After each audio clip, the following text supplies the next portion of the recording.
Hello and welcome to Columbus Local Podcast. This is Len D'Amico, and this is also episode number 56. Tonight it is my great honor and pleasure to have Michael Docter with us this evening. Michael, how are you? I'm doing great. How are you doing, Len? Fantastic. Yes, sir.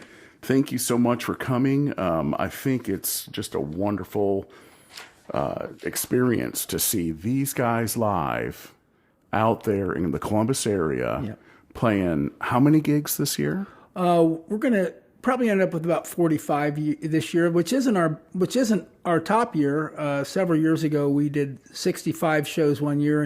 And I'll be honest with you, that's a lot of work. You don't have a lot of free time, and it cuts into your family life a little bit. But boy, did we have fun. We had 11 shows in August that year. That was a real challenge. For sure. Yeah. This year, since COVID, we've actually backed off a little bit, and we're going to end up with probably 43 or 45 shows, something like that. We always wait and keep something open in case somebody calls at the last minute, but we're not even actively booking anymore for the year. We're pretty well full. That's a pretty full book though, Yeah. and as I said, it's just a pleasure to see you guys still out there after how many years? We've been together 17 years now.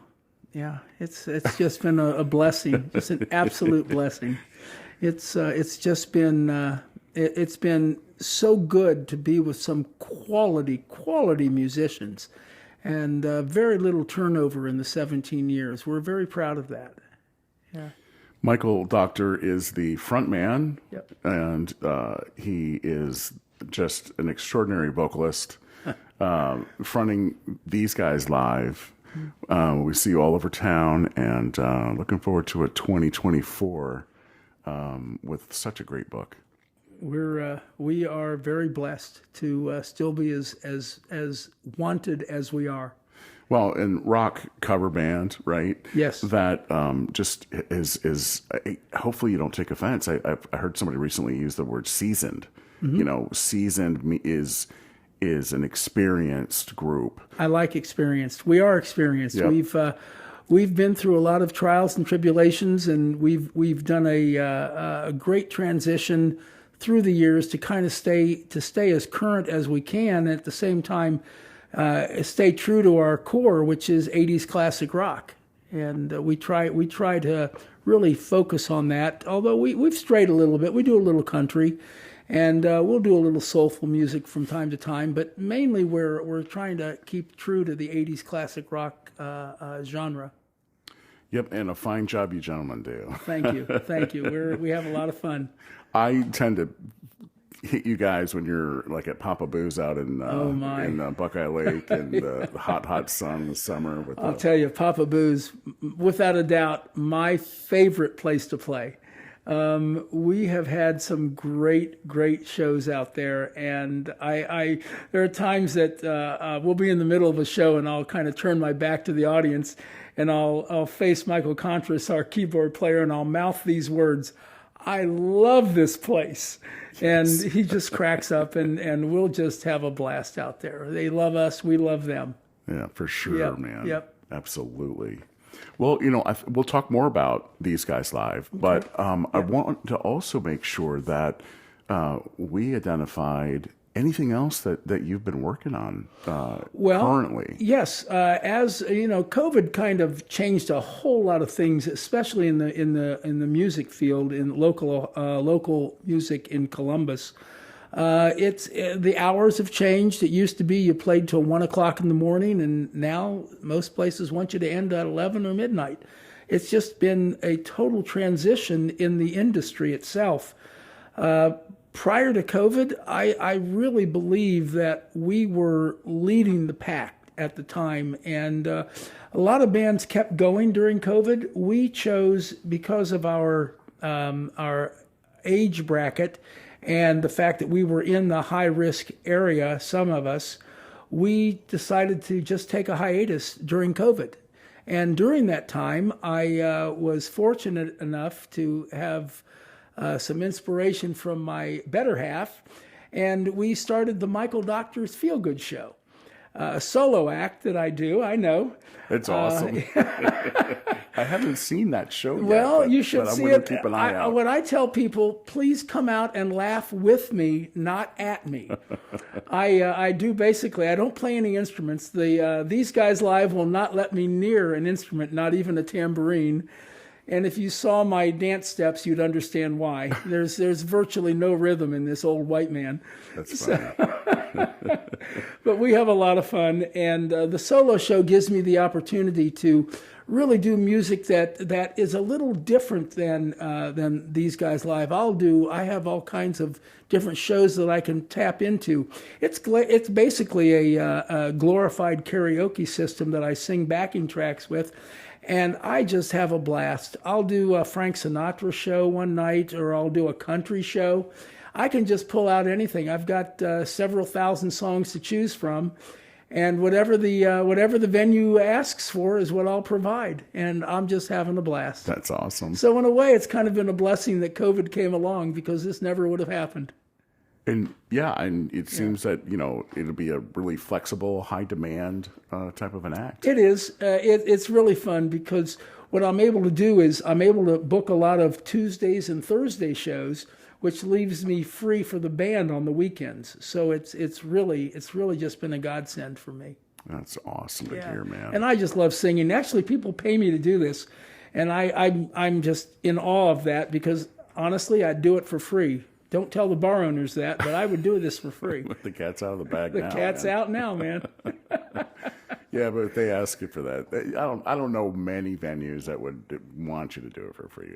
No, they respect us. We respect them. Yeah. One thing about These Guys Live that I really want to emphasize, we are very punctual. We treat this like a business, and it is a business for us. We've been to see other bands that play, and they advertise they'll start at 9:00, and at 9:30 they're doing a sound check, and by 20 till 10 they might start their first set. We believe in, if it says 9:00 on the contract, we're hitting the first note at 9:00. Yeah. We're not one of these bands that just kind of moseys in. We treat it like a business. It's a fun business. We have an absolute blast, but it is a business, and we treat it like that. We have Michael Keller, who you were privileged enough to have on the show here a few weeks ago, guitar, Michael Contras, keyboards, Marty Brazington, our drummer, who's just amazing, Flint Vasher, bass player, and thank God Flint came along, because he now sings all the high harmonies, and I can go back to the melodies, which has really saved me quite a bit. That's good to hear. He is just an amazing vocalist. Yeah. So we let him feature a little bit, and we have fun with that. And then just me and just the five of us have just a blast. These Guys Live. You betcha. Who came up with the name? That's interesting you would ask that. Well, I know Mike Keller will stick to this story that the name of the band was going to be the Working Stiffs. And we being me, I wasn't crazy about that name, so we threw some other names into the hat. And we actually narrowed it down to two. The first one was These Guys Live. Great name. The second one was, after a person, we were going to call ourselves Justin Normus. Say it fast. Justin Normus. Thank you. My point exactly. So we couldn't go with that. So we went with the name These Guys Live, and where it came from, the origin of the name came off of the Abbott and Costello Who's on First comedy skit. So we're all sitting around, and we had a few cocktails that night and other libations, if you will. And we're throwing around these names, and what we thought was, okay, so let's say, Len, you get a hold of Beth, and you say to Beth, hey, Beth, let's go see These Guys Live. Beth would then respond to you, okay, who are they? These Guys Live. Yeah, thank you. If you get that, then Then you get the band. you get the band. You get the sense of humor. So we stuck with These Guys Live. I will tell you, after 17 years, I kind of wish we would have gone with a one-name band, whole lot easier to market and promo. Get that, man. I totally get that. Yes. Well, especially email addresses. Oh, well, you better believe it. Yeah, you got to type that all out. Yes, so right. Yeah, I know. So true. Wow. Well, wow, that's just 17 years too, man. Congratulations, and, What and there's no end in frustrates- sight. It's good. No, we're going. Just I'm rolling. I'm ready to keep going. I'm 70 years old. Hopefully, I don't look 70. I certainly don't feel 70 until the next morning. The following morning, I feel 90 when I wake up. But when I'm on stage, I feel like I'm 30 years old, and we have such a blast. That's awesome. Such a blast. That's awesome to hear. Yep. Well, good for you, man. And so, for you, I know you're a long life person here in Columbus, Ohio area. Yes. But do you remember your earliest memory of music and how it Oh, yes. how it bit you? Well, yes, I do. It's a great story. I was when I was 4 years old, I was absolutely in love with Elvis Presley, and I had all of his albums.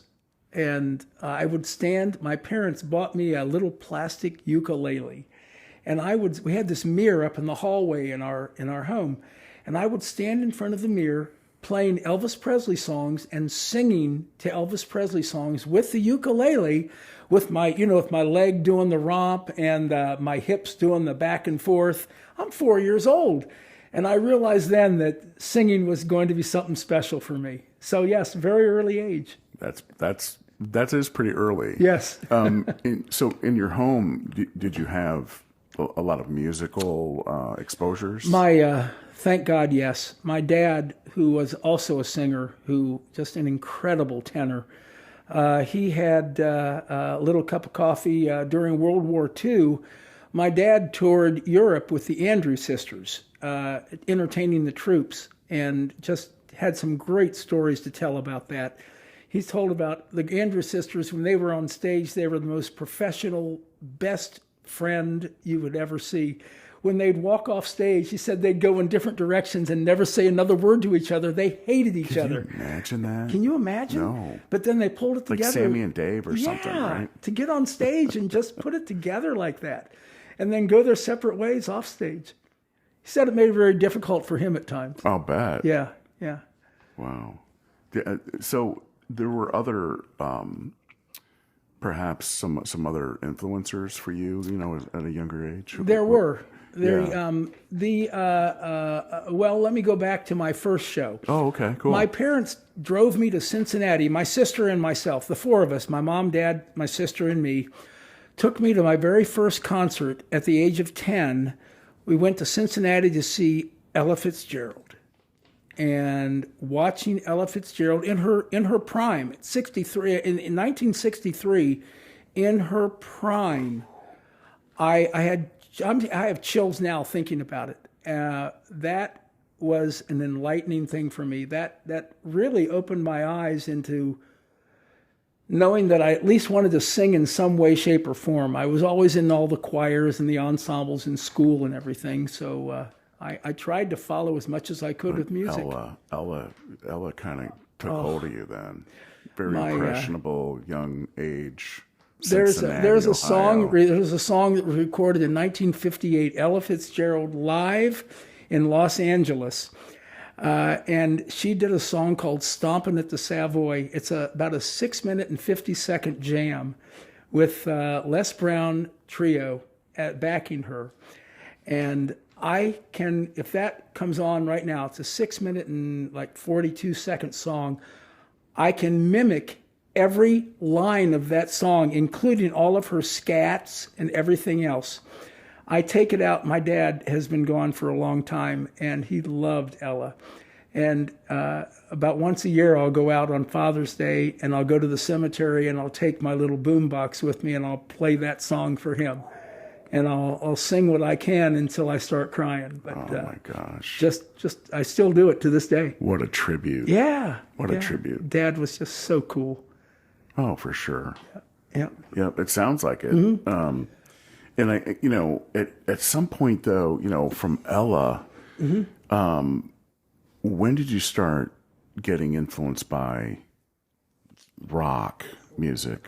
Well, I had a chance. I had a chance to a good friend of mine who I ended up being the best man at his wedding, Bruce Freiberger, who I think has since passed.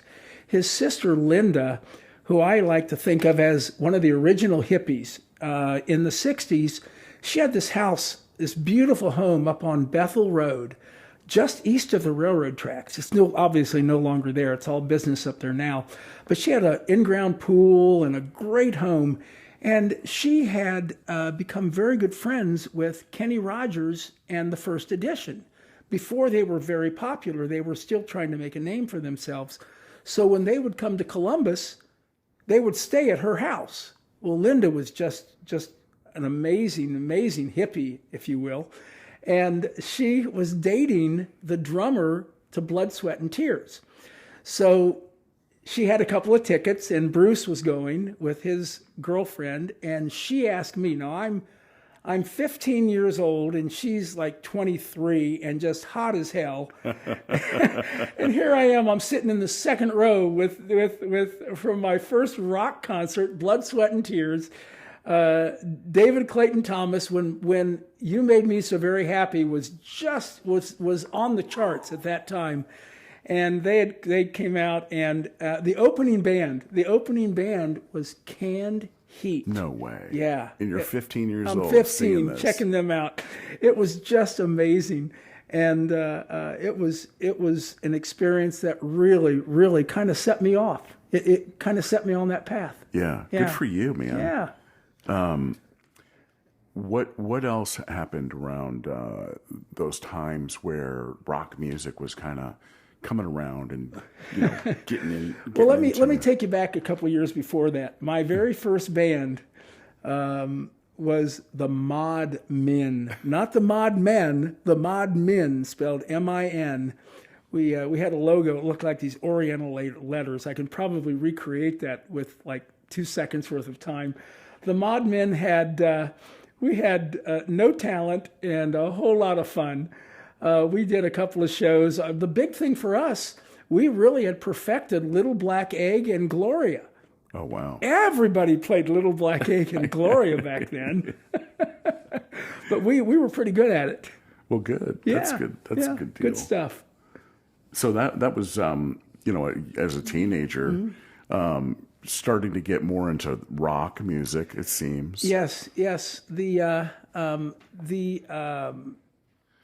Let me go back and first of all tell you a little bit about some of the shows that I've been to. Yeah. I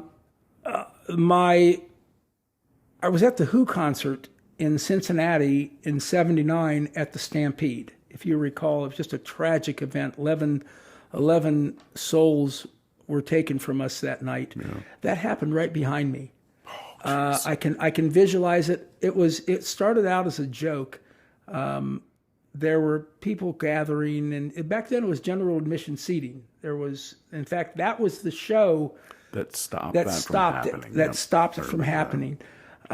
We were in line to get in as general admission. We wanted to get up close, so we got there early. And we're standing there at the doors that are getting ready to open, and people started pushing. And it was fun at first. People were just kind of shoving you, and you kind of move a few feet, and then you'd move back, kind of like an ocean wave. And then it got a little more aggressive.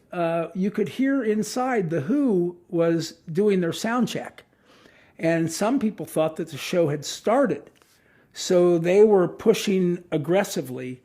And we got pushed up towards a wall. And I recall I was standing virtually upright. And I literally slid with my feet skimming across the ground about 20 feet. And fortunately, I'm tall enough, they opened up one door out of 16. They opened up one door, and I grabbed the door as I was going by it. Had I missed the door, I would have been 20 feet past it. But holding onto that door with a death grip, the people that went by me, it kind of pushed me into the show. So I got in the door, and I'm fine at that point in time. My buddy who I was with had to jump over the door. He was pinned behind the door. So he jumps over the door, and I help him down, and we go inside. And just as we're going in, I turned around, and I watched behind me, and I saw all these people, this humanity, they were shifting to the left and then to the right, and then they just kind of slammed to the ground, and then people started walking over them. It was just tragic, just tragic. And so we're walking inside. We didn't think any more of it. And we go inside and we're walking towards, getting down on the floor to get close to the stage. And these medics are coming by with all these cots, these mobile cots. And again, we thought people just had OD'd. It was 1970, whatever. And we just thought that people had OD'd. Oh. So we go to the show, they perform the show, great show, of course, and we leave, and there's all these television people that are there with the big bright lights, and they didn't interview us. We just kept walking, not thinking anything of it, thinking they were just saying, hey, how was the show? Hope you had a good time. We stopped for pizza on the way home, just on the north side of Cincinnati, and we walked in just about the time the news was on, the local news, and they had it on the TV camera, and the guy says, you guys were really famous. You made national news tonight. What's going on? 11 people had died. And as soon as he said that, I knew it had happened right behind me. And it was, to this day, just tragic, just tragic. And we, to this day, I can't get over it. It was that much of an impact in me. Yes. Yeah, it was horrible. On tragedy, my parents were also at the 1977 Beverly Hills Supper Club fire, again in Cincinnati, to see John Denver. And my dad, thank God, was one of the last people to get out alive. 180 some people died. Oh my gosh. It was just, horrible. But again, all music related. Right. But it never deterred me. I mean, music is in my blood. My dad, who really was the man who was instrumental in giving me my vocal lessons, teaching me breathing techniques and my diaphragm control and pitch control. I learned all that from my dad, and I'm so blessed. Oh, you are to have very had blessed. him in my life to be that mentor for me. Yeah, he was just a great performer, just a great performer. We did one duet together. My dad, we're up at Northland. We're up at the Continent Food Court. Right. And they had something called The French Market. Yes, the French Market. Be a Star recording studio. Yes. My dad and I are up there having lunch one day. And my dad is well past his prime. He was 74 or 5 at the time. Of course, I'm 70, and I think I'm still in my prime. He probably thought he was in his prime, too, come to think of it. So we stepped into the studio, and we did a duet called To All the Girls I've Loved Before, which was Willie Nelson, Julio Iglesias duet. And my dad and I performed that together. And that's the only recording I have of the two of us. Where did they record those on? Was it cassette? Little, it was on a little cassette. It was like $2.99 to record a song. So do you still have that recording? I have it in the house. I have it somewhere at home. I have a hard time listening to it. In fact, I haven't listened to it. I'm sure that I'm quite an emotional guy to begin with, and I cry at the crack of at the drop of a hat. And I know that it would just be really hard to listen to it. But I know I've got it, and that's good enough for me. That is good. I do know the cassettes don't last. No, it's you might want to maybe try to have someone, maybe not at your ear distance. Yes. Maybe transfer I don't even it to know anybody that's got a thumb cassette drive. player anymore. Well, that's Well, part I'll find of one. it. That's a good idea, It's Kent. part of it. Len, that's a great idea. I'll try to remember that. That could be part of it. Mm-hmm. But what a blessing, too, to have your father who sang professionally Just with amazing. all those skills, My dad show you the way. He did, and my dad was really instrumental in just instilling in me that the show must go on, and I stayed with that. My dad, who exemplified that, or actually he was in a show, a local production, and I went to the show and I watched my dad, and he was dying of congestive heart disease at the time, just very frail, but he still had to perform. He had to go on stage. That was his life. That was his lifeline. And I'm watching him perform, and I knew that he had nitroglycerin tablets in his pocket. And I'm watching him in the middle of singing and dancing. As he spins around, he throws a nitro tablet in his mouth because he's having an angina attack. Yeah. At that very moment. You'd never know. He never missed a beat. Now, and that just made such an impact on me. I've performed when I've had food poisoning. Oh my God, what a night. I burped and hiccuped till the moment I walked on stage, it stopped. I did the entire show burp free. I walk off stage and it starts up again. I don't know what got me through that, but I got through it. Willpower. Willpower. I Willpower performed in your father's work ethic, yeah, right? my dad in my head, my dad in my ear. Wow. I performed one night at a place in Pickerington. I'd like to say I did this like something crazy, like jumping off of one of the speakers, but no. In between sets, I walk into the restroom to take care of my business, and I slip on the floor and I tear my hamstring.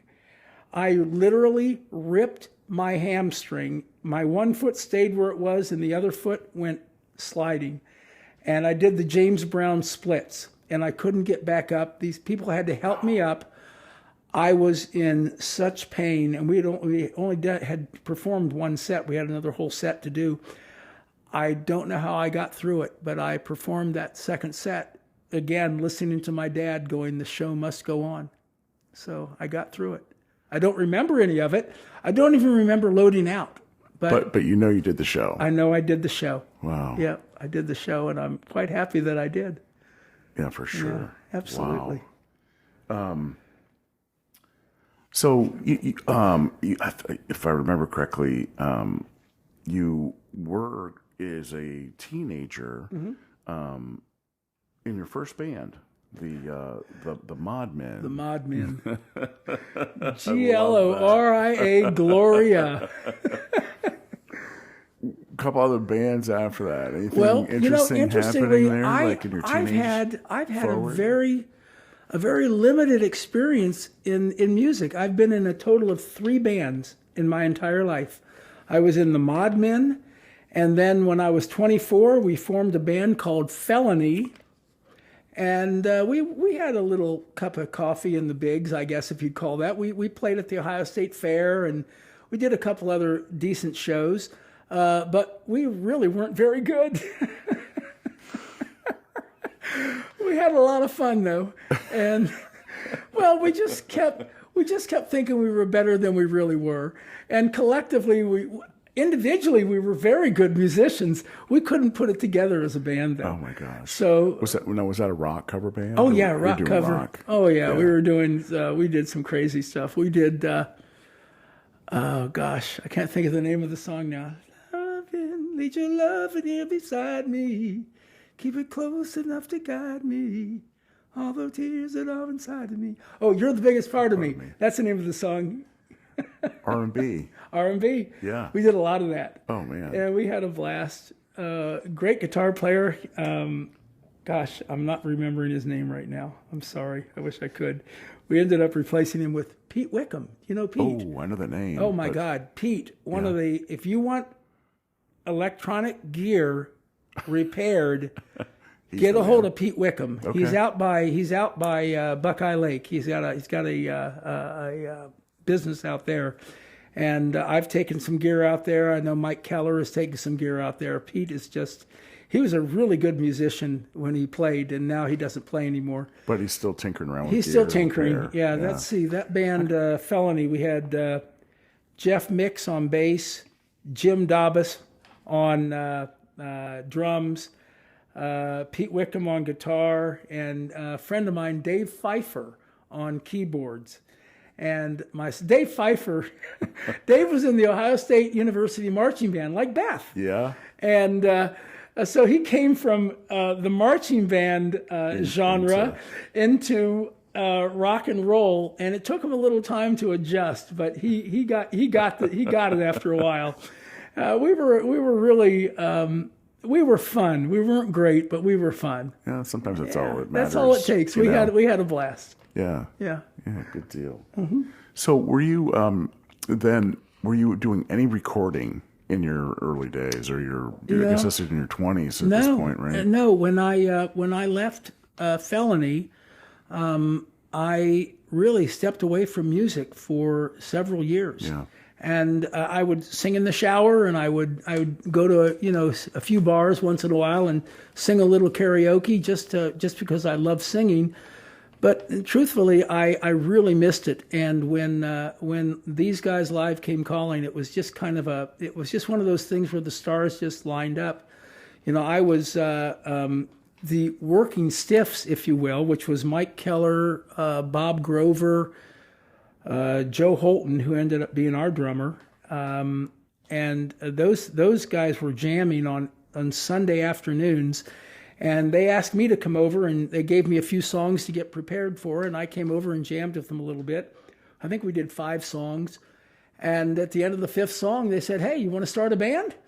And I said, "Okay, why not?" And that was the start of These Guys Live. And from there we went from.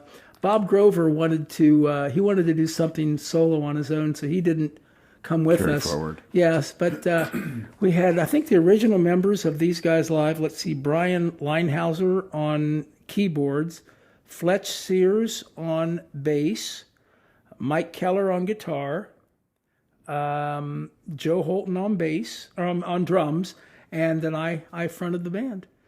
And you're still fronting the band. And I'm still fronting the band. You are. We've had good gang. We've had so few turnover in our band. It's not like other bands that seem like they seem to have visiting musicians all the time sitting in.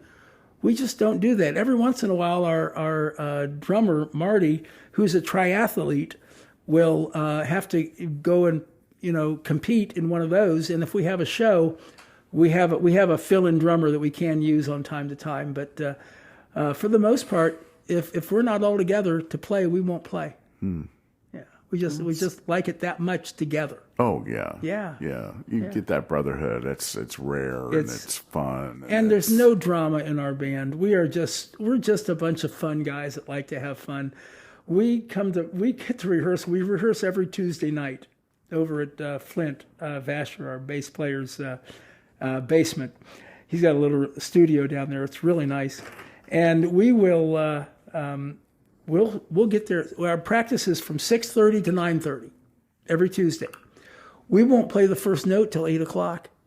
We will sit around and tell stories and laugh and carry on and talk about songs we should be doing in the future and songs we want to drop from our current rotation. And we'll go through all that and talk about band business, about shows coming up, etc. But for the most part, we are just 5 guys that just like to have fun together. We just sit around and laugh. And like I say, we get there at 6:30, and we might make a lot of noise, though. Man. We do. We might start playing by 8 o'clock. I always like that model too, because I ran a band years ago, but we'd start with a little conversation about band business, upcoming gigs, who's got some song ideas want to cover, some of the stuff you're talking about, just goofing around. Yes.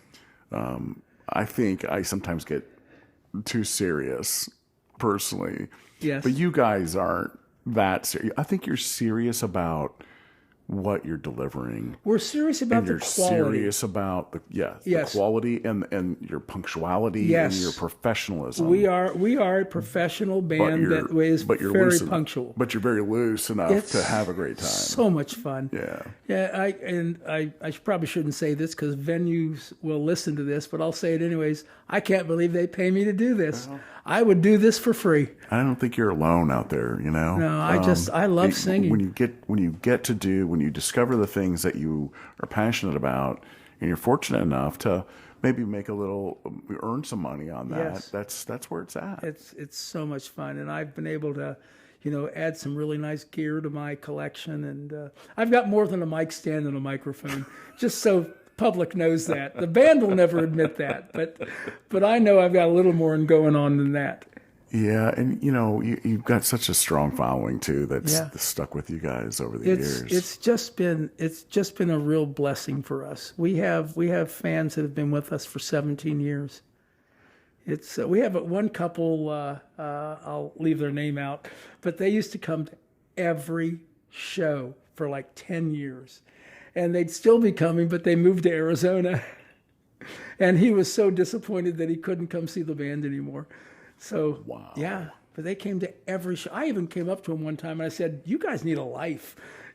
We're good, but we're not that good." Here's the thing though, man. I mean, like we're in the same age bracket, right? Right. Like you reach a point in your life where you're either going to lazy boy recline it, which I refuse to do. Yes, So you're going to go out yes. and you're going to go see live music. Absolutely. It's a good thing to do. Yes. It really is. I've got a couple you can bands. dance, you can exercise, you can enjoy, what's going on there. Yeah, I've really I found a couple really nice So it bands. is a life. I think that was my point. Yeah. It is a life. It is a life. I've really taken a liking to Julie with Late Night Alibi. Yeah, Julie Neal is God. and Julie Neal is she's Best a female member of- vocalist I've ever heard personally. And her husband Ben is in Long Play, yeah. with my dear friend Matt Venus, guitar player. Matt was in our band for several years. We at one time were a 6-piece band, and we went with 2 guitar players, really out of necessity at the time. We were in a situation where one of the few times that somebody has left the band, our keyboard player was leaving the band, and we were stuck in a position where we might have to cancel shows, which incidentally we have never done in 17 years. We've never canceled a show. But during that time, when we were thinking that maybe we're getting jammed up without our keyboard player, we decided to add a second guitar player at the time. And our first addition at the time was Paul Bernardo. And Paul is just... I love Paul. I love him. And Vincenzo, his son. Yep. Have you heard about Vince? Oh my gosh, yeah. A prodigy. Radio an City. absolute prodigy. Yep, I agree. Oh, he actually came up with us one night at Papa Boo's and played with us one That's night. cool. And just blew me away. Oh my gosh. Oh, he's like 17 now or 18? Well, I don't no, know what he think is now. I think he's a little older than Is he? that. A couple Yeah. years. But Yeah, he was playing that when he was 13 and 14 and just prodigy. I think of when I hear him play, I think of Eddie Van Halen. I don't disagree. He's that good. He really is. Yeah. Yeah, and Paul is a wonderful, wonderful guitar player. Paul Great was, musician. Yes, Paul was great wonderful attitude. for these guys live Yep. because he brought an energy to the band that really, really gave us new life, if you will. Yeah. And he used to come. He was the only person in the band that had long hair, and he would come. Paul, I hope you don't mind me saying this, but he would come and he'd have a fan that most people would have on them to keep them cool. He had it on him to get his hair to blow just right. Bless his heart. He was a pretty boy, and he my deserved God. that. He deserved that title. He totally deserves He it. was such a pretty boy. And he still is. Still is. You betcha. Yeah, great, experienced players, Yes. strong work ethic, Yep. professional. That's the common denominator, isn't it? For us, it is. And a passion for the material that you guys perform, right? we actually go through a really strenuous, on the few times that we've had to replace somebody, and literally in 17 years, I think there has been, let me count them, I think there's only been a total of like 9 people in the band. Yeah, I mean, it's yeah. been a short list of who's joined the band. Mike Keller has that list, by the way. Yes, I know if he you ever does. want to look at that. It's well Oh, documented. he sends it to me all the time to remind me. I always lose it. But we actually, it's really interesting. As I say, we treat it like a business. We have a questionnaire. And being these guys live and having the reputation that we have, it's been easy to attract people to want to come and join our band. They hear that we're looking for somebody, and we'll get 15 inquiries. So we came up with this questionnaire, that I've is seen that questionnaire, by the way. It's designed to weed out the people that aren't Take serious. the time to, We have just a few demands. One of them is this: you can play in any band you want to play in, other than These Guys Live. But if you're in These Guys Live, when we have a show, you have to not play somewhere else. So if we get a last minute gig and you are scheduled somewhere else, you need to cancel that because your commitment is to These Guys Live. And the questionnaire weeds those people out. Yeah. It says, questions like, we'll do 60 shows a year. Are you okay with that? Are you okay with, just little things that, are you okay with practicing once a week? Are you okay with getting there 2 hours in advance so we can start on time? Just the things that make us just a little bit above what we consider a little bit above the average band in Columbus. Yeah. We have to maintain that. And what a compliment. When we started out with this 80s classic rock genre, we were the only band doing that to the extent that we were. And their philosophy was this: we want to play music that other bands can't play because we had such great musicians in the band. And we were able to do that. And we did that for a long, long time. And it's really paid dividends for us over time because people, like I say, when somebody wants to leave the band, and they're all still friends, everybody that's left the band is still a family member of the band. So one of these days when we finally do our final show, we're going to invite everybody back. Oh, yeah. That'll just be a lot of fun. Oh, Yeah. for sure. Absolutely. Yeah. Everybody plug in. Everybody plug in and let's jam. Let's go. I know Mike Keller told you this story, but I'll reiterate it because it's so fun. Our bass player at the time was Rick Anderson, and we're doing a benefit concert for breast cancer called Bands of Love, or Bands for Love, or something to that effect. Mike Pricer, who Yes. you also have interviewed here, Yep. he was the organizer of that and just did a beautiful job with it. So we decided, okay, we'll perform at this, and we donate our time, and they gave us tickets. The venue, Screamin' Willie's out in Reynoldsburg, gave us gosh. tickets. It was a ticket sales thing. right.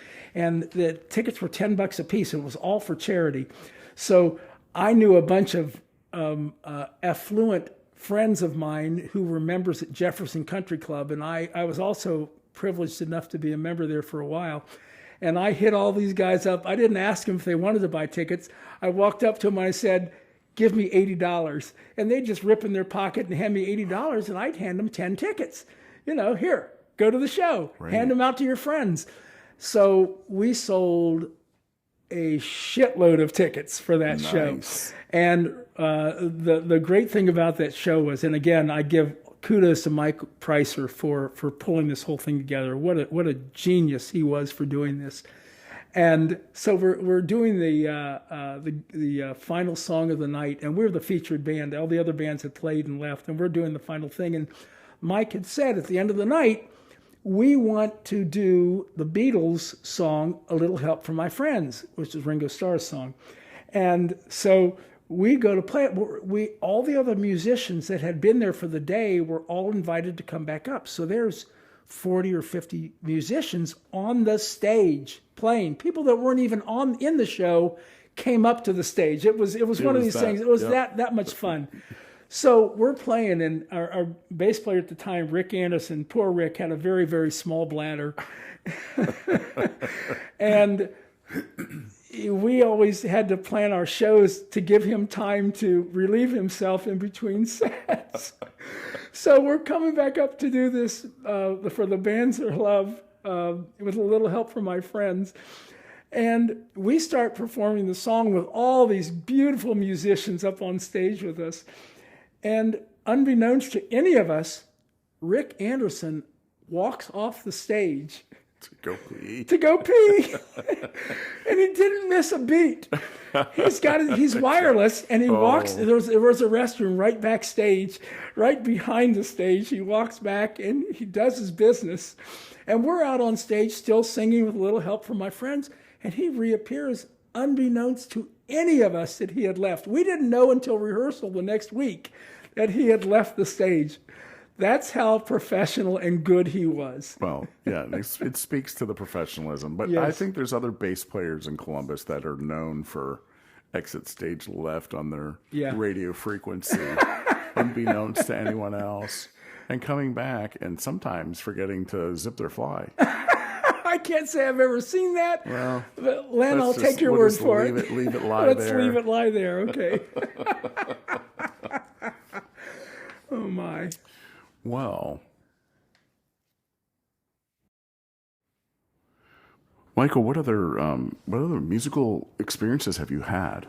Well, let's see. In addition to the 3 bands that I've been in, honestly, 3 bands in my entire life. Yeah. Isn't that amazing? That is amazing. Yeah.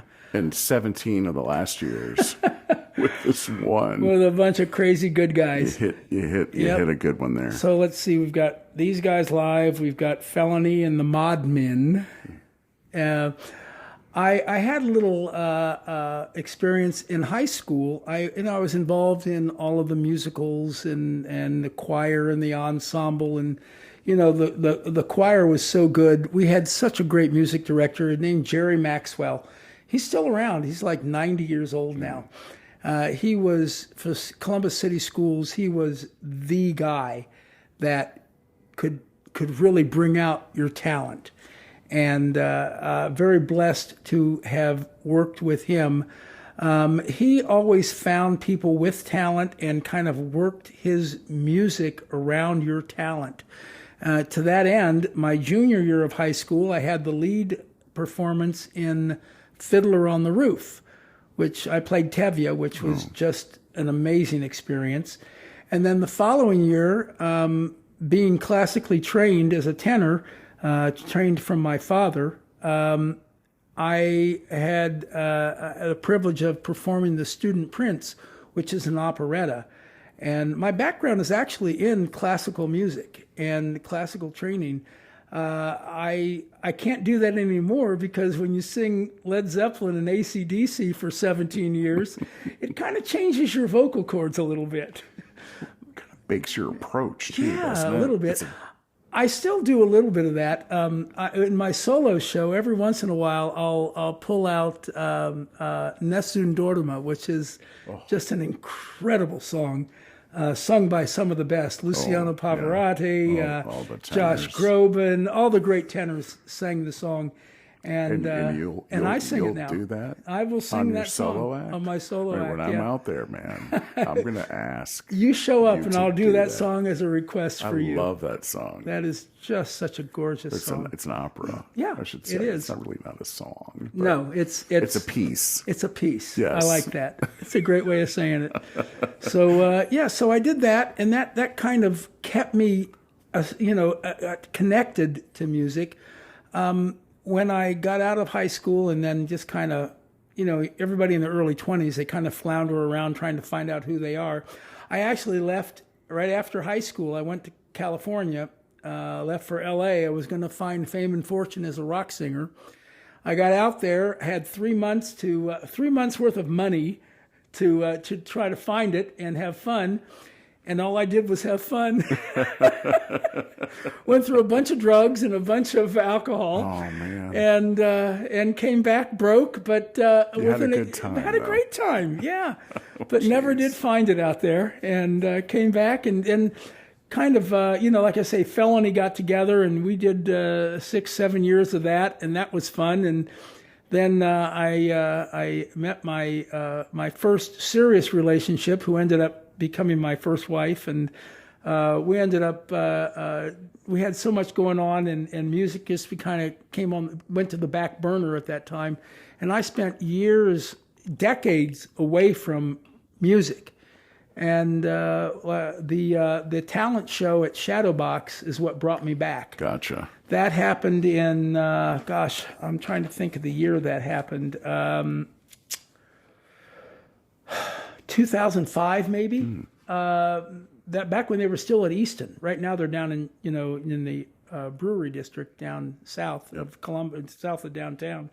But they were out and they had a fundraiser, and the fundraiser was this: you paid them to have Bill Who, who's their house band, perform songs, and you paid them to do that. So I chose Journey's Faithfully. And they had me scheduled to go on early in the show. And I went to Steve Geyer, who at the time was the director of the thing. And I said, Steve, please put me on towards the end. And he did. And there's a motive for that. I wanted to let people get kind of in the mood and just get going there, because I was going to come out and I was going to dazzle them. And it worked. Good for you. When there's a part in the song where there's just kind of a sing along with the whoa whoa whoas, Whoa, whoa, whoa, and whoa. I look out. I'm looking now. Keep in mind, I haven't performed in years, and I'm nervous You as hell. picked this Journey song. Are I'm you kidding me? talking nervous as hell. And I'm singing this song, and I look up during the whoa, whoa, whoas, and there's 300 people in the audience, all of them with their phones in the air, waving back and forth, singing whoa, whoa, whoa with me. Nice. And it just, I'm lucky I got through the song. Lit a fire. It lit a fire, and that led to my jamming with, there's an interim part in there I didn't really tell you about. Yeah. There's a musician that's no longer with us, a drummer by the name of Steve Husky. And I played in Felony with Steve. He was our drummer for a little while. But I jammed with him more than anything else. He didn't really want to play in a band. He just wanted to jam on Sundays.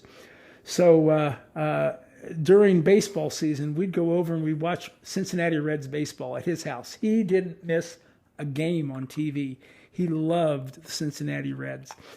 And then we'd go jam down in his basement. Doug George was on guitar, and Ron, I can't think of Ron's last name, on bass.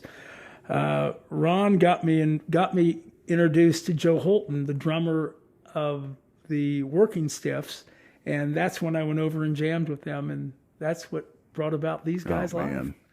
It's just an amazing story. What an amazing trail you've blazed. Yeah. Just had a blast.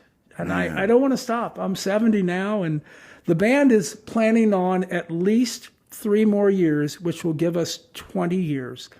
And then we'll make a decision then. I'd like to still do this when I'm 80. Yeah. I'm feeling good. My voice is still strong. I'm just having a blast. And, when I'm on stage, I gain my youth back. And it gets me away from all of the, when you turn 70, things happen to your body. Things start breaking. And I'm 62, trust me. You get it. Yeah, I've had a few back surgeries, and my last one was really tough. It really kind of aged me a little bit. And right now, to be on stage for an hour and a half without a break is a little challenging. You'll never know it from the audience. I will not let on, because, like I say, I hear my dad in my head going, "The show must go on." And I put a smile on my face, and I go out there and I have a blast. Well, good for you, man. Yeah, just don't hurt yourself. No. Okay. Not like the hamstring. That was the worst. We took pictures of my leg. It was literally black and blue from my hip to my ankle. It was solid black and blue. It was nasty. When I went to see the orthopedic doctor on the thing, I said, "So is this going to have to be surgically fixed?" And he said, "No." He says, "I don't really want to do that." He goes, "The recovery on that's really tough." And, he says, "If you were an elite athlete, I would say, yes, let's fix it. But you're not." And I said to him, "So you mean running a 7.240 doesn't qualify me as a quality athlete?" So I never did get it fixed, and right now I can't run to this day. And I used to do marathons. I was a distance runner, and I can't run 30 paces now without worrying about my left leg. It doesn't communicate with my brain anymore. It's crazy. Oh man! But we still have fun. Yeah, and you are having fun. And I can still do the Doc Shuffle on stage. And what is the Doc Shuffle? The Doc Shuffle. I knew you were going to follow up on that. The Doc Shuffle is just kind of a little foot movement I do to shuffle back and forth across stage. We've seen you do that. Yeah. The best night was the night Paul Bernardo's 2 young sons stood in front of me and did the Doc Shuffle. and I couldn't even sing. I was laughing so hard. You know, Paul took a dinner moment. Yes. In the kitchen Yep. or the dining room. Somewhere to plot that. He to plotted. make that a reality. He did. Good for him. It was great. So, Michael, there's got to be some stories. Yeah. Oh my. You got to hit us with some juice here, with some. You want some juice? Something that's happened along the way. All right, here. I'll give you a few stories. Okay. Michael Keller, if you're listening, I apologize in advance. Oh my God. We performed at Coach's in Gahanna one day for one of their St. Patty's Day specials, and they had set up a tent out on their parking lot to accommodate all the people. Well, the tent, and it was a rainy day that day. It had poured in the morning, and fortunately it had stopped raining long enough for get in and set up and all this in the tent. And I look up at the top of the tent, and I bet there's 50 pinholes in the tent right above where we're playing. No way. And I'm thinking to myself, oh my God, if it rains, we're going to be wet. Yeah. So I asked Doug for a ladder, and I literally am up on a ladder with duct tape, taping over all of the holes that were over the stage. And it poured down rain to the point that it was blowing in on the pavement underneath us. Yep. And we had sandbags in front of us to keep the water from coming up on to our gear. The river would be diverted. Yes. Oh my gosh. Absolutely. We another funny story. Back when Joe Holton was our drummer, who was our original drummer, Fletch Sears, our bass player at the time, he was crazy adamant about tempo and making sure that the songs that we covered were performed at the right tempo. So in order to make that happen, Joe Holton was just scared to death of making a mistake. So Joe had this little recorder, and he literally recorded the start of every song, and he would put the recorder up to his ear before we would start a song so he could have the right tempo.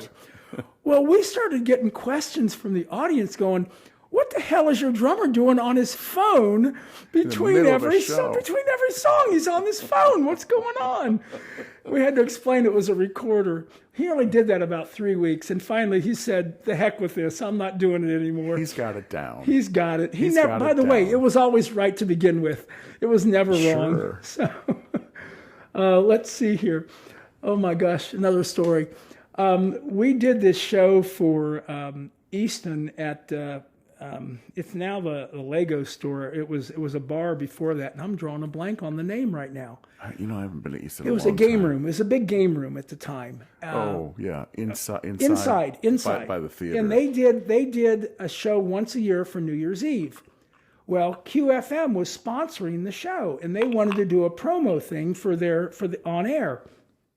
So they invited us to the studio to do 3 songs at 6:30 in the morning.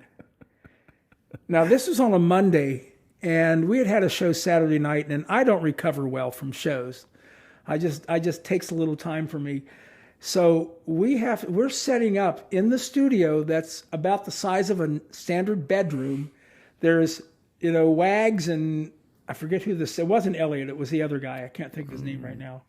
Wags and whoever, and the sound and their engineer was in the studio, and 6 people. Was it Pat and Wags back then? Yes, it was. Thank you. It's Pat. And I love QFM. So we go in and we're setting up, and there were 6 people that had won tickets to come into the studio and witness the band performing live. Now, other people that had come in to do things in the studio, they would bring an acoustic guitar or whatever. We brought our entire show except lights. And we're in the studio, and I am literally, the 6 people that had won tickets, I could have sat in one of their laps. I was so close to this guy. I felt sorry for the guy. He literally had to look and break his neck to look at me singing. 6:30 in the morning. 6:30 in the morning, and we did our Led Zeppelin medley and a couple other songs, and it was just an amazing experience. We got through it, and certainly went home and slept real quickly after. Yeah, it was a long weekend. It was a long weekend. It really paid off, though. The place was packed. We had a great time. Good deal. There was a time, and I know Mike kind of talked about this when he was on the show a few weeks ago. We were playing at a place out in Reynoldsburg, and this drunk guy is walking towards the stage, and he trips and falls into Keller's gear. Now, Mike's got $20,000 worth of pedals on the floor in front of him, okay? And he's got 3 guitars. And, I mean, the guy's literally got $30,000 gear on the stage, I'm right? aware. And this guy, he's wireless. He's wireless, okay? So we're performing. We're in the middle of a song. This guy falls into him and doesn't apologize, doesn't do anything, walks outside. Well, Keller chases him outside, yelling at him, "What the hell are you doing? Get back here!" And he didn't miss a beat. He played every note, kept playing, but I'm turning around, I'm looking at him, going, "Jesus, Mike, get back in here! What are you doing?" He chased the guy halfway out the parking lot just to make a point. So that has a story we still tell to this day. I'm a little shocked that Mike could get that alarmed. He's a pretty reserved guy. He's very reserved, but don't mess with his stuff. Don't mess with his gear. He doesn't. Good for him. I'm not allowed to, when I help load in with other players, I'm not allowed to touch his gear. I don't tell that. It's his gear. It's interesting because anytime I've purchased one of his, and he does have very high end. Oh my God! It's all Cadillac. And when he's done with it, yes, he'll post it on Facebook, and I'm usually one of those guys that starts liking it to see if there's going to be a price drop. Yep. Okay. Yep.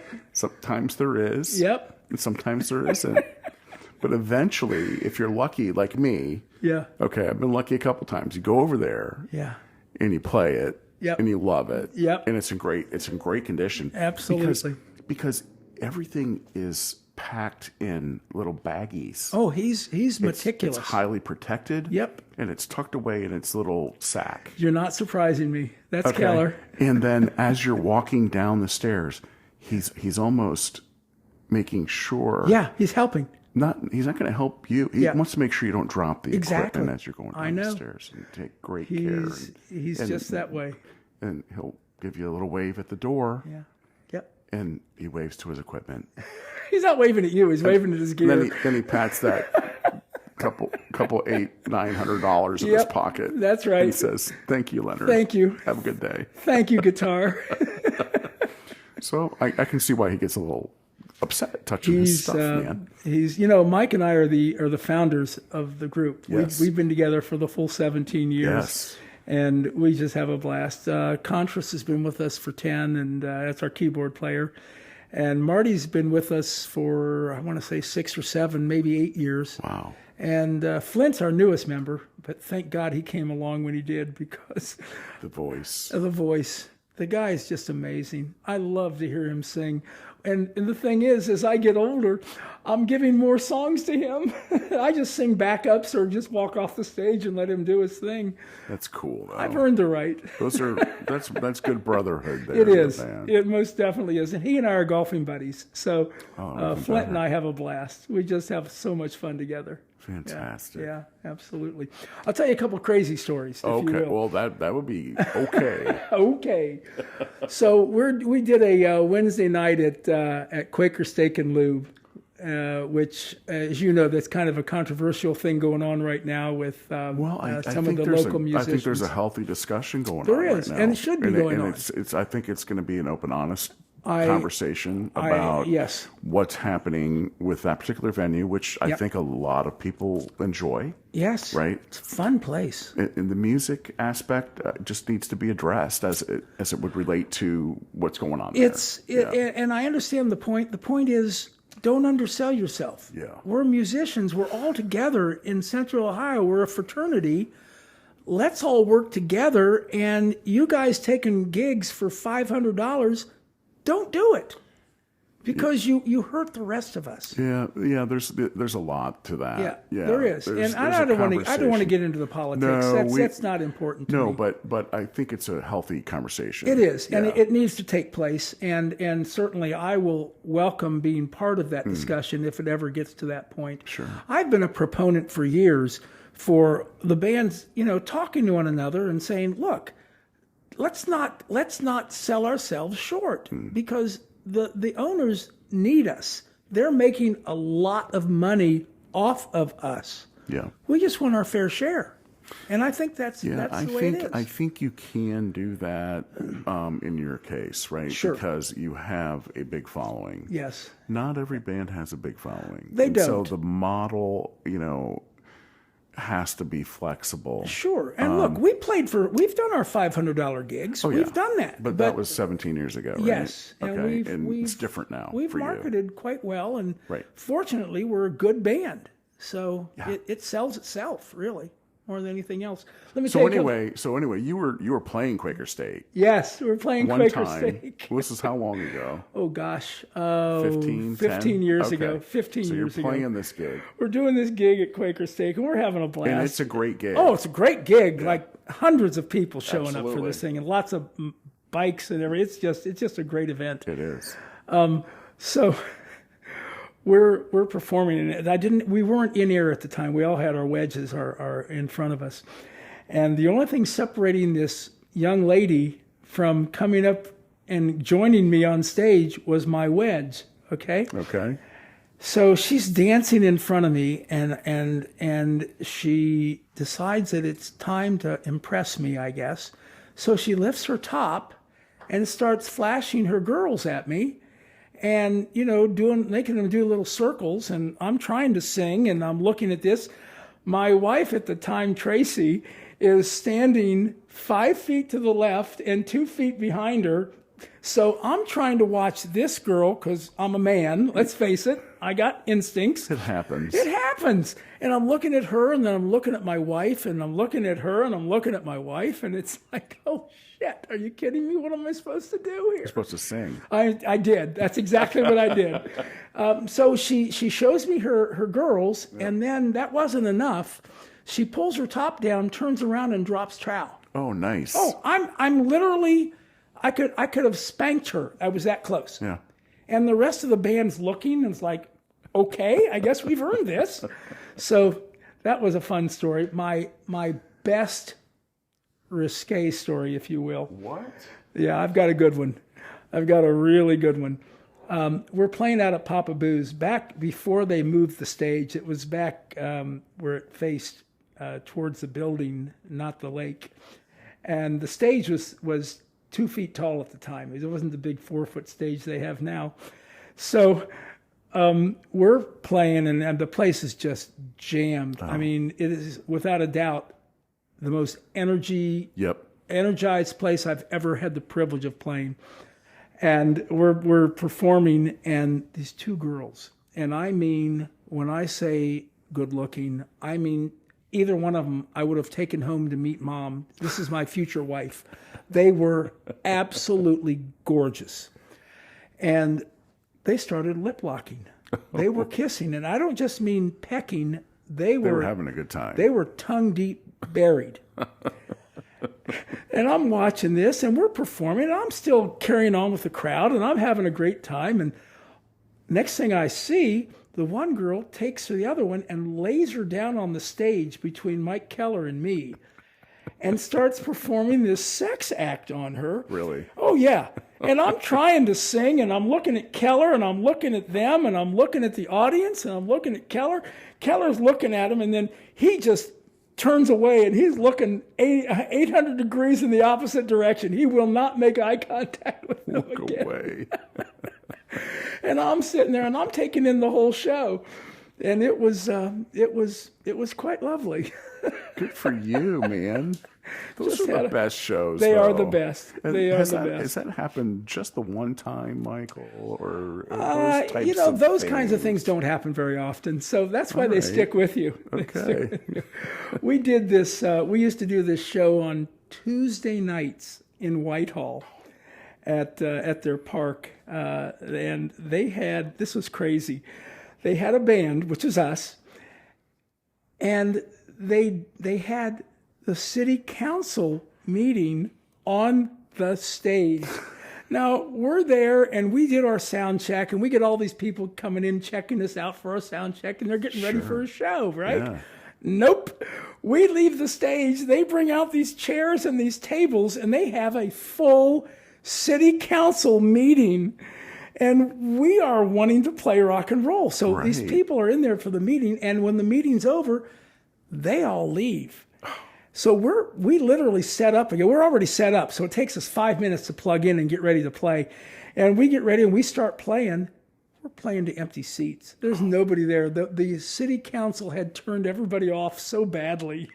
That it was an empty space. Memo to self: if I ever own a city or run a city, don't have a rock concert the same time you have a city council meeting. Oh. Bad idea. Just an Oh, absolute geez. bad idea. So I know that I think, did I tell you the story already about our Rick Anderson? I already told you that one. So we've had the privilege of opening for Eddie Money and Rick Springfield twice, as a matter of fact, and just to be in the same green room with them was a thrill beyond imagination. It's so cool.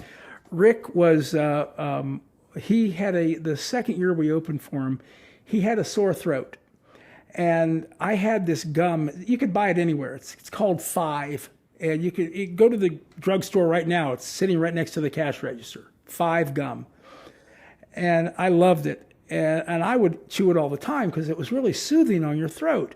So Rick had sore throat, and I gave him a piece of gum, and I said, "Here, try this. I think it'll help." And sure enough, he tries it and he loves it, and he does the show and he goes out and he comes back afterwards and he said, "Thanks, man. Thank you for doing that." So I told some friends about it and about the Five gum. So he, to this day, if you're one of my friends and you go see a Rick Springfield show, take a pack of Five gum and throw it up on the stage and watch his reaction. He will start laughing hysterically because he remembers what that was about. And that happened in Obetz. When we wow. couldn't go, I had some friends of mine go down there and throw some gum on So stage. he'll know that And- you're from Ohio. Yes. Right? Throwing the Five. He got the Boy, message, gum. and he was actually looking around for me, thought I was there. Oh, jeez. That's pretty cool, though. That was very cool. Nice. Yeah. But he just super nice guy. Just amazing friend. Yeah. And who I really became friends with was Matt Bissonette, his bass player. Matt lives in Los Angeles. He's big time studio, and he and his brother Greg have a band called the Mustard Seeds. I don't know much of their music, but I know Matt, and Matt and I actually talk once a month. I'll give him a call, find out how he's doing. After because he is in Los Angeles and plays for several different musicians. He toured with Elton John the last 3 years of when Elton did his farewell tour.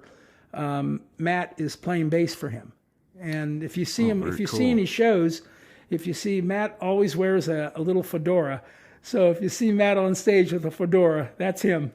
That's And cool. super guy, just a super nice guy. And you stay in touch with them. I do. Yeah. Yeah. I keep threatening to come out to Los Angeles. He says, "Get out here." You should do it. I know. Would they have you sing, you think? I think so. Yeah. Be He, fun. this is my 15 minutes of fame. I'll tell you my 15 minutes of fame. The second year we played with him, he did Jesse's Girl as his final song before his encore. He did it both years. And the second year, I'm standing stage left, and it's near the dressing rooms, and Matt walks over and he hands me a tambourine. And he goes, "Come on, we're getting ready to do Jesse's Girl, and you're singing high harmonies." Nice. And I went, "Okay." So I go out and I perform the song with him, and I'm hitting the high harmonies that nobody in their band hits. Like, so when Rick's not used to hearing that. Right. So he hears the high harmonies, and he turns to his left and he's looking back at me, and he just kind of shook his head yes and smiled and moved on with the show. How cool is that? That's my 15 minutes. That was it. I had my 15 minutes of fame right then and there. Good for you. It was great. Right after that, when they're doing their, they perform a Beatles song as their "See you later, guys. Thanks for coming out" show. She's So Heavy is what they're doing. You know, bum bum bum bum bum bum bum bum bum. So they're doing that while they're saying goodbye to everybody, and Rick's introducing all the members of the band, and I'm there, and he draws a blank on my name, and he's looking at me, and he goes, "And that guy right there." I got that guy live. I got a fist bump out of him, so that was good. That's very cool. Yeah, it was fun being on stage with him. It was a lot of fun. Oh, I can only imagine. Yep. Good for you. Yeah, had a blast. And like I say, we're 17 years and going strong, and I sure hope we're doing it in 3, 4, 5 more years. I just want to keep going. I told the band I'll go until my voice gives out, and so far so good. Good. Yeah. That's good to hear. Yeah. Well, and we'll be out to see you at least in 2024. I sure hope so. Please do, Len. These guys live. 45 shows, did you say? 43 to 45, something like that. At the end of the day, you'll add a couple more. 15 Michael Doctor Feelgood shows. Okay. Which is my solo. And we'll put links to your both websites in your episode. Wonderful. For good keeping there. Great. And that is wonderful. we'll call this episode number 56. Okay. I like that. Michael Doctor. 1956. Let's see. We had a 56 Chevy when I was a kid. That works? That was beautiful. The story I remember about that is I used to have a slingshot, and I had marbles, the Puri marbles, and I'd sit on my front step and I'd point them up in the air, and I'd shoot these marbles up in the air, just straight up, right? Okay. Not thinking they were going to come down, just go up. They're just going to shoot them. So 56 Chevy sitting out in front on the curb, and so go back inside, done with all that, get ready. Mom's taking us to the store, get in the car, and there's broken glass on the front seat of the 56 Chevy. You look at the windshield, and there's this little hole about the size of a BB, of a marble that had come through the windshield. Mom wasn't happy. No. Mom wasn't happy. Man. Okay, well, the number 56 then 56 has means something to me. significance Yes, for it you. does. That's Yes, good. it does. That's good to hear. Yeah. All right, Mister. Well, really appreciate you coming. Len, I've had a blast. Thank you so much. Thank you. Thank you for doing what you do. This is It's a just lot of fun, amazing. man. It's a lot of fun. This is amazing. It is what you so do. much fun. Yeah, I can see you get to meet all these great musicians here in You town. know, I don't know everyone, obviously, but there's a lot that I've been acquainted with for many years. Right. And it's just really a great, and like you and I mean, I've seen you at the shows. I didn't think you knew me by name, but there's so many faces, right? But to reach out and to have you say, "Hey, man, you know what? It's going to be a good time," and we've made it a good time. It's been fantastic, and I'm glad I came an hour and a half early. We were able to sit down and get to know each other. Oh yeah, that was really that's wonderful. Helpful. That's helpful too, because it helps just kind of loosen things up. And you probably tell someday when I come out of my shell, I'm really going to go places. Absolutely. Better believe it. All right, man. Yes. Well, episode 56. Michael Doctor, thank you so much. Thank you, Len. I had a blast. And thank you for listening. Bye-bye.